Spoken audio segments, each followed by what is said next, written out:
Gorilla Guring! Grabe! Pinaiyak mo yung mga hurado. Birthday pa naman. Oh. Hala ka. Umiyak si Sir Nonoy at saka God. si Between. Hala ka. Si Ogie, kumuha ng... Ano? Walang ballpen kasi nagsulat. Oo. Bakit ganun? Ang lalim mo, no? Very art na art. Iba.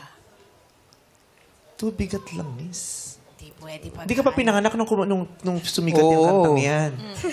Kasi ilang taon lang siya, 17. Yes. Tubigat lang is, di na kaya pang lumipad. What iba? Di na kaya. What iba? Bakit na iba? Na naman. Yun yung narinig. Iba yun. Iba yung Sira radyo Ibong yun, pipit no? yun. AM yun. Sa Bombo Radio, pinatugtog yan dati. Nag-number 3 yan, worldwide. Naribig. Remix? Diba? Grabe yung, yung sakit na idinulot mo sa mga huradong nakikinig lang naman, di ka inaano. Meron kang ganong talent. Blessed ka ng ganon. Yung meron kang abilidad na nakakaano ka ng puso. Ilalim. May nasasaling kang damdamin. Saling. Hindi maarok, pero nasaling mo. Tsaka, Mga anong oras ka sumasagot pag kinakausap? Ano pa siya? Gumaganon pa yung utak niya. tsaka parang siyang nanghihipnotize eh. Parang, pakinggan niyo ko.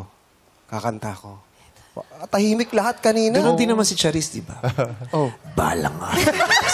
Iba yung kanya. But I wanna ask Sir Nonoy, why were you crying? Sir Nonoy. Yung boses niya parang may may lagkit talaga na pumapasok sa damdamin. Yung may magic, yung bawat bigkas niya, lalo yung lumalakas na gano'n. Nafe-feel ko yung yung hangin ng boses niya eh. Oo, kaya napaluha ako doon.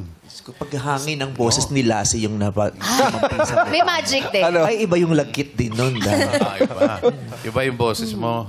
At saka bilang panahon niyo po yung kantang yan, alam niyo yung, di ba? Sabay nga tayo noon, nakinig eh. Remix Sabay yan, pala Sir kayo. Nonoy. Oo pala nun.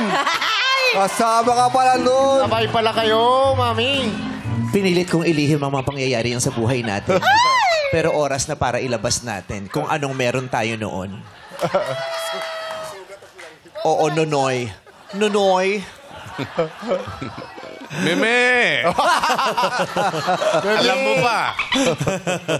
Alam mo ba? Tara.